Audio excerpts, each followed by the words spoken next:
Welcome back to True Geordie Extra. Don't forget to subscribe, like the video. Today I'm talking the big fight between Jake Paul and Nate Diaz. What a fight this is going to be, right? Now, don't get me wrong, there's a few little things that we got to talk about, but I'm very excited for this. Nate Diaz is a legend in the MMA world. He has great personality. He knows how to build a fight. And Jake Paul and him, it's going to be dynamite, isn't it? It's going to be fireworks. They're going to get under each other's skin. I have no doubt hands will be thrown before they get in the ring. Now, Jake Paul chose this fight instead of the Tommy Fury rematch or the KSI fight, and I want to talk about why first before we talk about Nate Diaz. I think the KSI fight in Jake Paul's mind will always be there. It's a fight people will always like. It's a little bit like the Pacquiao-Mayweather fight of YouTuber boxing. It's so big, it will always do a hell of a lot of money. It's a shame because I really did want to see that fight next. I thought it was the perfect time. JJ is going to destroy Joe Fournier, then we make the money fight, and we finally get to see the fight we've been craving. But I think in the eyes of Jake Paul, because that fight will always be there and will always sell to the YouTube audience, he can go and fight a Nate Diaz and potentially elevate his star again to make his overall value as a performer higher. Because let's be real, Nate Diaz in the eyes of the MMA world is a megastar. He sells more fights than anyone Jake Paul has fought to date. Yes, Anderson Silva was a legend, but Nate Diaz has a different kind of sell value. Same with Tyron Woodley. Nate is a megastar, and it just elevates Jake again to another level, even after a loss, which is genius. From the MVP team, to be fair to them. I think the Tommy Fury fight was a smart one to push back. There is a skill gap there. He has to work on his skills over time. I've heard he's got new coaches in. I think that's a great idea. And use the fight against a very tough guy in Nate Diaz to implement those skills.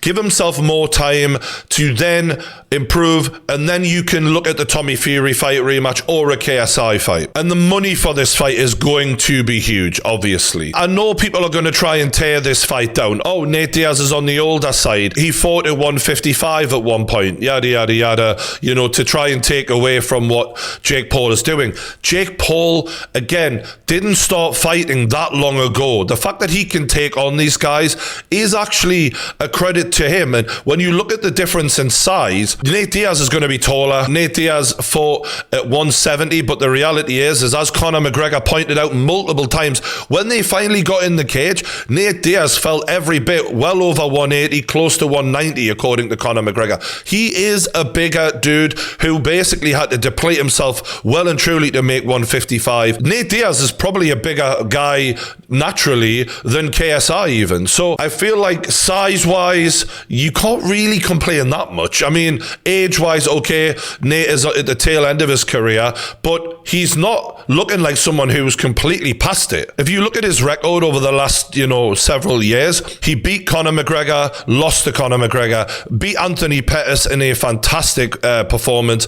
He lost to Jorge Masvidal by doctor stoppage. That was Jorge at his very best, in my opinion, one of the best performances. But again, fighting an elite fighter. Leon Edwards, you went the distance with Leon Edwards, who is now the welterweight champion, and came very close to knocking Leon Edwards out. We cannot take away from that. That is a hell of an achievement to have Leon Edwards backpedaling and running away while on wobbly legs. That proves Nate Diaz is still a threat. And then he beat Tony Ferguson. And look, this guy's record is a who's who of the MMA world. Like, this guy did not get any easy fights in MMA. The reason why he has the losses he has and he still has the huge amount of respect and credibility that Nate Diaz has, he fought the best. And this is going to trigger the MMA community to rally behind Nate Diaz, to buy these pay-per-views, to support their guy, because there is nothing that would make the MMA fan base happier than seeing Nate Diaz, of all people,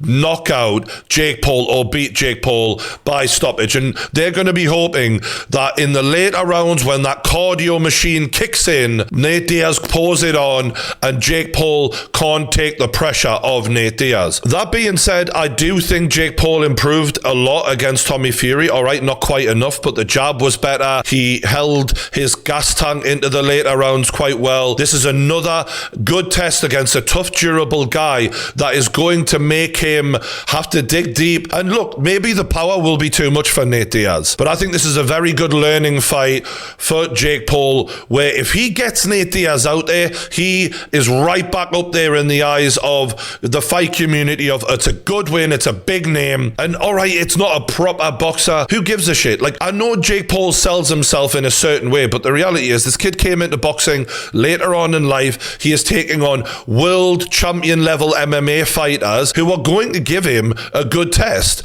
and I think this is a really good stepping stone in the right direction if he can pull this off. In my opinion, it is still going to take Jake a while just to catch up to Tommy Fury if he can do that. And I know Jake Paul thinks he's of a better technical standard of boxing than KSI. So maybe the ideal plan, if you're looking at this from a coaching perspective, you go, right, Nate Diaz, big money fight, big performance, get yourself back in the win column, and then take on KSI. Give yourself a bit more time. KSI is a tricky style. He has very unorthodox attacks.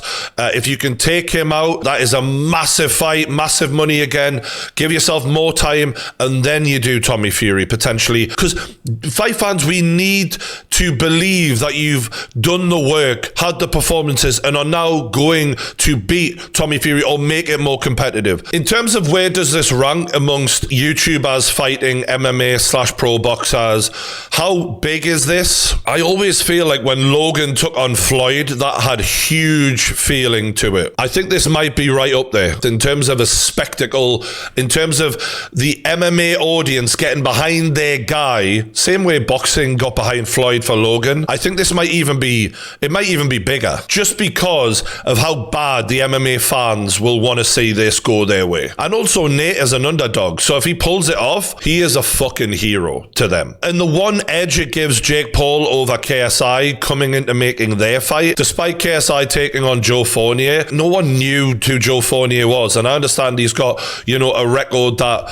suggests he's a pro boxing level fighter, but the reality is like Nate Diaz is just a megastar. It's like, okay, Jake has like a lot of big names on his resume now. You've got Woodley, you've got Anderson Silva, you've got Tommy Fury, you've got Nate Diaz. These are big name fights that are challenges, and that you're not just going to get them out of there easily. I think Jake is going the right way about his career in the sense of he's making exciting fights that are big names that are also difficult, and those will put him in a really good place for if he's in a fight with a KSI and it goes to those later rounds and he has to dig deep. This is something that he is going to be used to. So overall, I think this is very smart matchmaking. Personally, I wish he took the KSI fight before that. That is the spectacle that YouTube fans want to see. But this is smart, and I think it's a good fight. Let me know how you see this fight going. I'm going to do a full breakdown closer to it. My only problem with this fight is it's fucking months away. I do think that Jake's strategy of making the fight the same month you announce it, the way he did that with Tommy Fury, it really helped blow those pay-per-view numbers up. The longer we have to wait, the more the excitement dies down. And I think that they might have missed a trick that they should have learned from with the Tommy Fury fight. Let me know what you think anyway in the comments. Don't forget to hit that like button, subscribe, and I'll see you on the next one.